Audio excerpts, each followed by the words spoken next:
One Battle After Another is the new movie from Paul Thomas Anderson, whose last movie was Licorice Pizza. Very different spectrum of movies.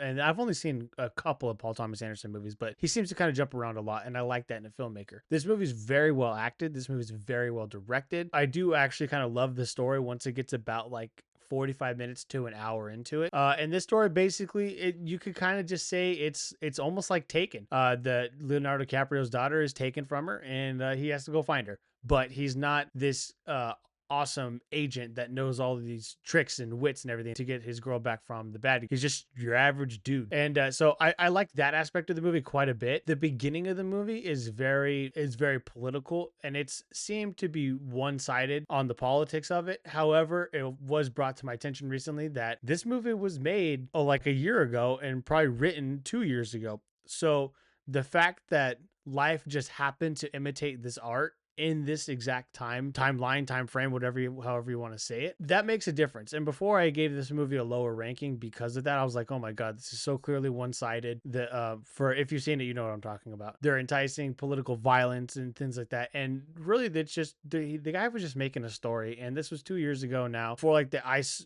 things were shot up, things like that. That was all just recently, and this movie just happened to come out around that time. So it is kind of crazy in the ways that art imitates life. An example of this is when like Falcon and the Winter Soldier, the TV show, had a pandemic that was going to happen, and then a pandemic actually happened. So things like that. And once that got brought to my attention, I was like, okay, I think I could rewatch this again. And I was going to rewatch it either way, but I think I could rewatch it again and not care as much about the politics at the beginning of the movie. And I try not to do that anyways. Like sometimes it's just blatantly obvious, but I do a pretty good job of being able to pull myself out of it, whether I agree or disagree with it. And when I first saw it, I was like, okay, like this is annoying, but whatever. It's not the whole movie. And so I still liked the movie overall. And again, the acting is great. Leo probably going to get another nomination.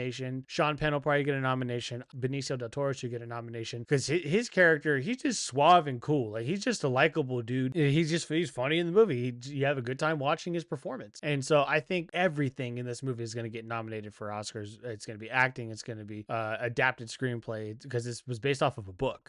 It's going to be set design. It's going to be everything. Visual effects probably even because they do a lot of practical effects. So it could be that. So again, going back, realizing that, hey, this was filmed a year ago, probably written 2 years ago.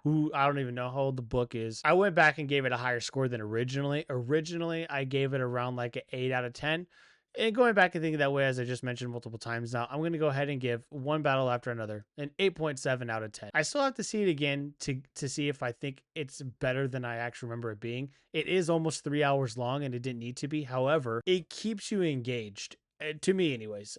I was engaged the whole time. If you go into the movie tired, then obviously you're not going to be engaged, but I was engaged. The politicalness of it from the beginning didn't throw me out of the movie completely, and I was still able to enjoy the rest of what I saw when I was there on opening night. So again, One Battle After Another, 8.7 out of 10. Thanks for checking out this movie review. Please be sure to like and subscribe and leave a suggestion down below of what movie you'd like me to watch and review next.